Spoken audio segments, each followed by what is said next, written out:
great, I'll see you then. Oh hey, don't mind me, I just got this reservation at this swanky new restaurant. Achetez-le, crétin. It's the hottest new thing. They give you early access to your food before they finish making it. They say it lets you really savor the anticipation of how savory the flavor's gonna be. I can't wait to try it. Now, this looks like it's gonna look so good once they finish making it.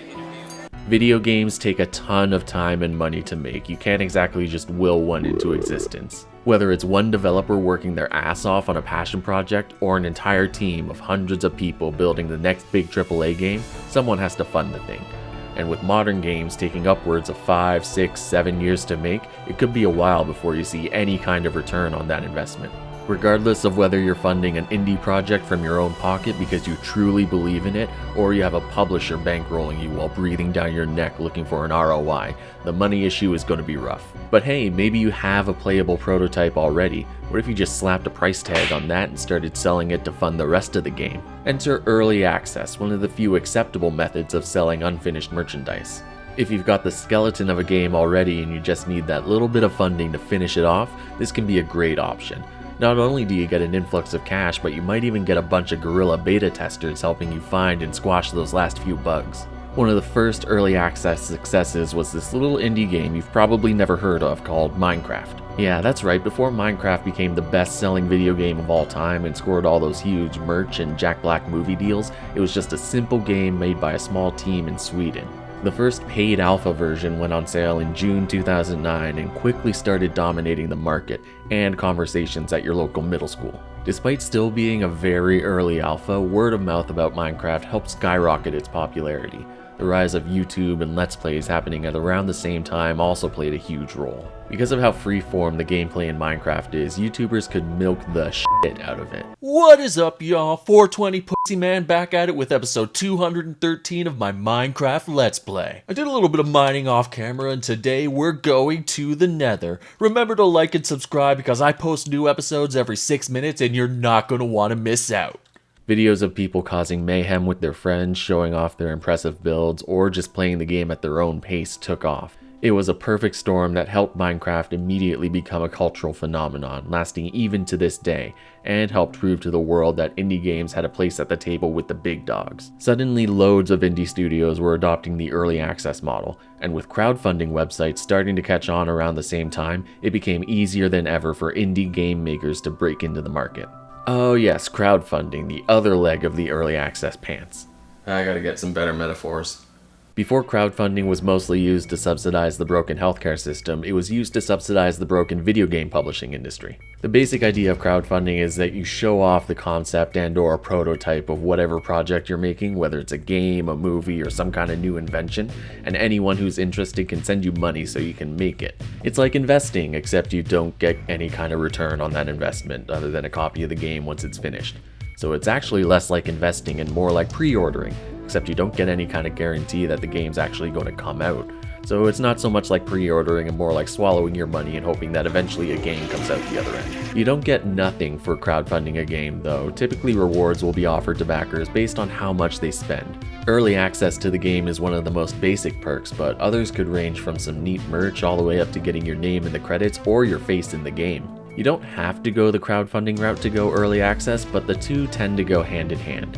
If your game is crowdfunded, it's a good idea to be as transparent as possible about the development process so you don't piss off the people who made the whole thing possible.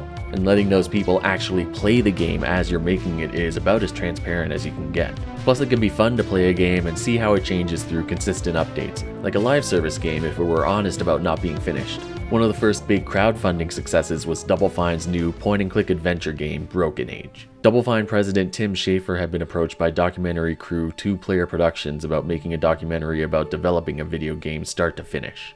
In order to do that, Double Fine needed funding to develop a game, but they also had a long history of getting screwed over by publishers, and they didn't want publisher oversight to mess with the documentary. So they turned to Kickstarter and took the opportunity to revitalize the point-and-click adventure genre while they were at it. Tim Schafer is known for making some of the best point-and-click adventures of the 90s, but even he knew he couldn't convince a publisher to fund one in the far-flung future of 2012. Publishers care about one thing above all else: money. They want to guarantee that whatever money they put in, they're going to get it back with a few extra million on top. As such, they're not willing to take many risks. No, you can't make your point-and-click adventure or your quirky turn-based RPG or your 3D collectathon platformer. You need to make a gritty first-person shooter because Call of Duty sells 1 million copies every time I sneeze. Crowdfunding allowed developers to bypass the interrogation about commercial viability by going directly to the players and saying, look, this is what we got, you interested? And as it turned out, they were. The Kickstarter for Double Fine Adventure, as it was called at the time, was only asking for $400,000, even though Double Fine's previous digital-only games had budgets closer to $2 million. They figured $400K was the bare minimum budget they could make a game for, and since crowdfunding was still very new, they didn't want to set their sights too high. They drew over 60,000 new users to Kickstarter, hit their $400K goal in 9 hours, and ended their campaign with over $3 million pledged. Now imagine if they picked a genre that was commercially viable. At the time, this was getting a lot of attention as the biggest Kickstarter success story to date, and ironically at around the same time, Double Fine was also working on one of the biggest early access blunders to date. Spacebase DF9 was a space colony simulator and it wasn't crowdfunded, instead it was bankrolled by the Indie Fund, a group of indie devs who seek out and provide funding to promising indie studios. The game was released in early access on Steam in late 2013, just a few months before Broken Age's early access launch, and eventually both games found themselves in a similar position. We're broke! Despite getting over 8 times their original goal from Kickstarter backers, Double Fine still ran out of money about halfway through development of Broken Age. Luckily, by splitting the game into 2 acts and releasing Act 1 in early access, they were able to raise enough funds to finish the game. Spacebase DF9 wasn't so lucky, however. Weak sales in early access meant that they couldn't afford to continue development, so they ended up just slapping a version 1.0 label on whatever they had and called it a full release. They threw in the full source code as well, just in case anyone wanted to go ahead and finish it for them. Predictably, those who bought the game in early access expecting a fully featured space colony sim were pissed. But once all 7 of them moved on, Spacebase DF9 became the first lesson in the now widely understood downsides of early access. When you buy a game that isn't finished, there's always a chance that it will never be finished, or it could change drastically during development so that when it is finished, you don't like what it's become. A lot of people were incredibly excited for Cube World, a voxel-based RPG survival game that launched in early access on the heels of Minecraft's success. So excited that they crashed the developer's website and they had to pull the early access version from sale. After that, the developers went pretty much radio silent, and for the longest time people assumed the game was abandoned. But then 6 years later, the full game finally released, and people hated it. They found it repetitive and unbalanced, and they didn't like the region-based progression, and most people preferred the alpha. Yeah, it didn't take long for the magic to wear off. With all the abandonware and the games that got funded but never actually materialized, crowdfunding and early access just started to feel like a scam. Maybe because there were a bunch of scams too. God, this peanut butter tastes like manure!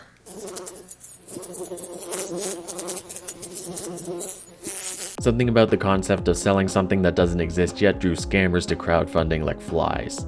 It felt like every other week you'd hear about some crazy new invention that raised millions in funding before someone managed to prove that it would have violated the laws of thermodynamics. It's all too common for crowdfunded games to just kind of fizzle out to the point where it definitely looks like they took the money and ran, and sometimes that is most likely the case, especially with a lot of these weird crypto and NFT MMOs that somehow keep getting funding. But a lot of the time it's not that they're trying to scam you, it's just that they have no idea what they're doing. It takes more than just money to get to the finish line, and with crowdfunding pulling back the curtain, it became clear that just because you have a neat idea for a new game or console or whatever and a snazzy marketing video for it, it doesn't mean you have the skills to make it a reality. It turns out if you let a passionate team work away on a project with very little oversight, sometimes it works out, but sometimes it ends up going way over budget or the scope expands way too far and it just doesn't work. It's an unfortunate reality that not every game reaches the end. A lot of games end up cancelled before they ever even see the light of day, and crowdfunding exposed the general public to that fact since, for the first time, they were the ones on the hook for the bill. For the projects that were actually released, a lot of them were huge success stories, sure, but for every Shovel Knight there's a Mighty Number 9, for every Hat in Time there's a ukulele. But hey, I guess even the failures deserve some credit for making it to the end. I mean, say what you will about the Ouya, it exists. Take that, Chupacabra! After the excitement from average people getting involved at the ground floor of game and product development wore off, suddenly you're faced with the reality. Not every cool idea can be successful. Sometimes an idea that sounds good on paper just doesn't work out once it takes on a tangible form.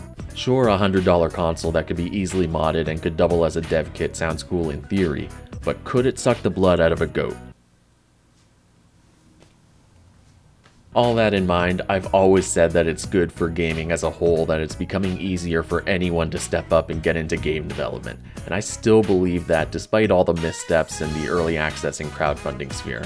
Yeah, it doesn't always work out, but it's nice to see these creative people find a way to strike out on their own, away from the giant gaming corporations. Then the giant gaming corporations started doing it too. It's easy to forgive the indie darlings for holding out the cup, but when Ubisoft does it, it's time to call HR. As things like day one patches for AAA games that were well and truly broken at launch started to become more common, early access started getting thrown around as an insult, and for good reason. While it's nice that developers can patch out bugs and add new content, more and more publishers were pushing out games with huge bugs and performance issues with an attitude of release it now, finish it later, in order to chase that release day cash injection. Doesn't that sound familiar? They were basically doing early access already, might as well commit to not committing to a release date. And hey, maybe that's a good thing. A little bit of upfront honesty about selling an unfinished game for once couldn't hurt.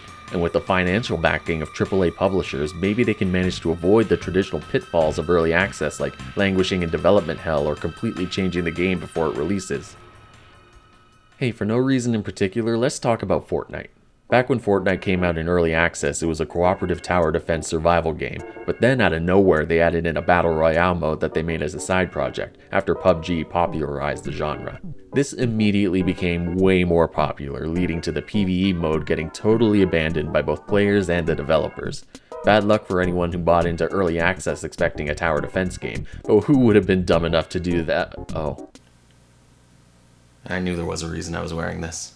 It's fortunately not too often that a game completely changes genre like that, but it's a risk you have to take when you buy into early access. Most of the time when a AAA dev goes the early access route, it's in the form of a multiplayer beta or demo. At that point the game is basically finished and you usually get access for free, so it's more of a marketing stunt than true early access.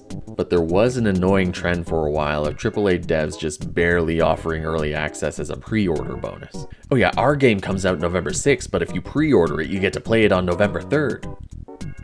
So it comes out November 3rd. But there is one game that epitomizes all of the issues with both crowdfunding and early access. A game that for over 10 years has never technically even been released. Star Citizen is a space sim / space combat / space everything game from Chris Roberts, creator of the Wing Commander series.